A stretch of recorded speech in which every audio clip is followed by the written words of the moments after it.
So tell us something about your organization, since you have recently started in India. Yes, certainly. The Kunskapsskolan has just opened its first school in India, just over 2.5 weeks ago. It's in Gurgoan. It is likely to be the first of a number of schools coming up in the country. And in terms of the collaboration, it brings an education model from Sweden, which started with the first school in the year 2000. And it's grown very rapidly in Europe to the point where now there are 37 schools in Sweden, three in UK and a fourth one joining, and one in New York, in Manhattan, that opened in 2011. And it brings a very different and progressive education model that seeks to break away from all of the aspects of what one might call the industrial one-size-fits-all kind of educational model, and instead moves far more to a much more personalized education, driven by personal goal setting and coaching for the individual students. So coaching is used as the mechanism by which students take full ownership for their own learning and their own development. Obviously, you transition the children into that gradually as they get older, and as they're each individually capable of taking on more responsibility for their own learning. But it's very much about reaching each learner where they are, rather than artificially treating them in batches of 20 or 30 or 40, as if somehow they're all in the same place, ready to learn in the same way at the same time. So how do you analyze the Indian education scenario? Well, obviously, as far as Indian education, I mean, I've been here quite a long time now. I first came to India 14 and a half years ago or so, and I've been here pretty much all of that time, apart from a couple of years when I was in Bangladesh. The K-12 sector, I think particularly, is obviously what I'm most familiar with these days. I think it's very vibrant. It's certainly growing very rapidly. Obviously, there are challenges, I think, still around quality, and I personally feel that there is more of an inclination than I would like to see to play rather safe around a very traditional and conventional model and just sort of tweak around the edges, or to think that somehow because you put technology into the classroom, that excuses you for basically still sticking to what is essentially a very traditional pedagogical model, which is teacher push rather than learner pull. So what kind of international exposure have you brought in along with your school, which is not there in other institutes?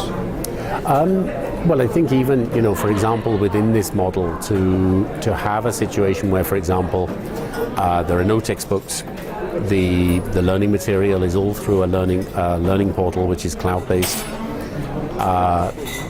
The fact that you have those students working in a situation and environment where they're taking ownership for their own learning.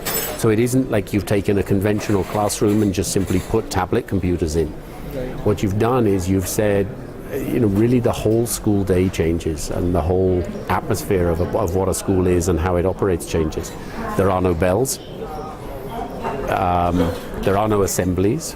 What there are in the morning is instead base group sessions where the students come in and will often review perhaps a 5-minute snippet of a news broadcast, and they'll have a debate or a discussion around that. Then they have individual timetables. So each student's timetable will be different because you're not batch processing them through the whole day. And so students will head off in different directions to go through different types of learning sessions.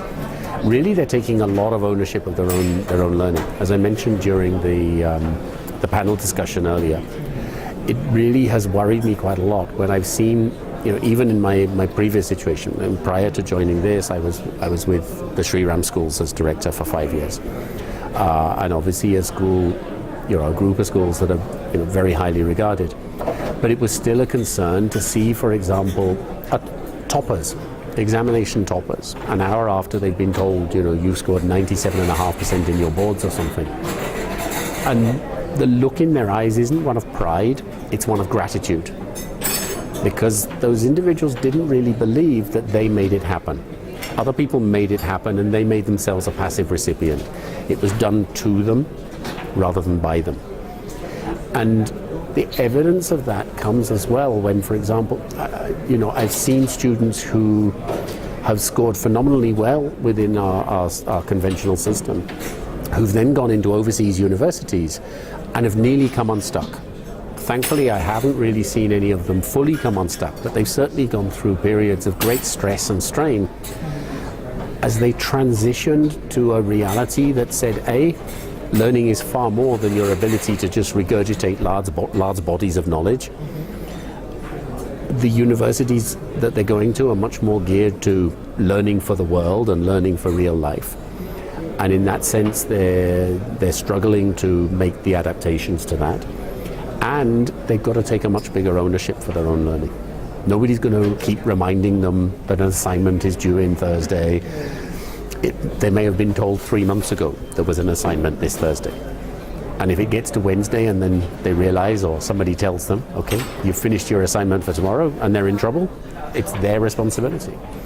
Whereas we have an education system that still seems to want to take the responsibility away from the individual learner, as though somehow they can't be trusted to take that responsibility. We have to place the trust in them and support them to learn the skills to be able to be self-driven, self-motivated learners. So what are the modern day subjects which you have brought in your curriculum? It doesn't really so much change in terms of subjects, but there are a number of things which are different. We separate subjects into two groups. The first group we call STEP subjects, and those include English, Maths, Hindi, and a third language from class 5 onwards. And then the rest of the subjects are taken thematically.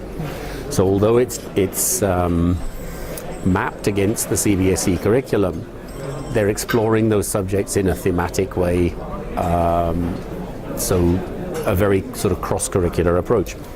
Within the STEP subjects, what happens at the beginning of the year is a student actually sits down in conference with their parents and their coach. We tend to call them a coach rather than a teacher. And they will actually say, look, for example, in maths, I'm very confident in maths, I'm doing well in maths. My target for the year is to do 12 steps. The minimum would be 10, but this child is saying, I'm ready to do 12. And therefore, as a result, if that's my target for the year, I've also figured out that I want to get to here by this point in the year, and therefore I need to approximately cover this much ground each week or fortnight or whatever. And then that's followed up with weekly coaching sessions where they review their progress against those goals. So it's the student's own goal that they've got full ownership for, and a coaching session which brings in the accountability to review the progress against that weekly. That coaching session is then written up onto a data system which is fully accessible by the parent. So the parent is almost getting a weekly report on the child's performance. And in the STEP subjects, there's an assessment at the end of each step to decide whether the student's ready to go to the next step. It doesn't matter what pace anyone else in the class is performing.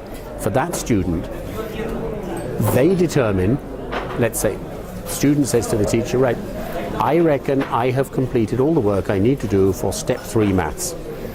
Teacher says, okay, let's schedule your assessment for 11 o'clock tomorrow morning. So that child then sits down for their assessment at 11 o'clock. No one else is being assessed at the same time. What that does is it takes out all the elements of competition, all those elements of a test or an exam where you sit 30 children down and make them do the same assessment at the same time. Now, nobody really cares about marks. Instead, the student cares, am I told that I have achieved the learning that I was meant to achieve? Am I given the feedback that says, I have done the learning I needed to do and I can now move to the next step? If not, I get concrete feedback and concrete information about what I need to work on, what I need to do, what I need to change in order to complete that step. So that's quite different. And how was your overall experience in WES? It's great. I mean, I think I missed last year. I was tied up on some other things last year, so I wasn't here. I was here the year before. It's a bit more organized. It's a bit more organized than 2 years ago. So kudos to the organizers for that. But no, it's been a really good, interesting day. Some fascinating discussions. Good to have you here, sir. Pleasure. Thank you so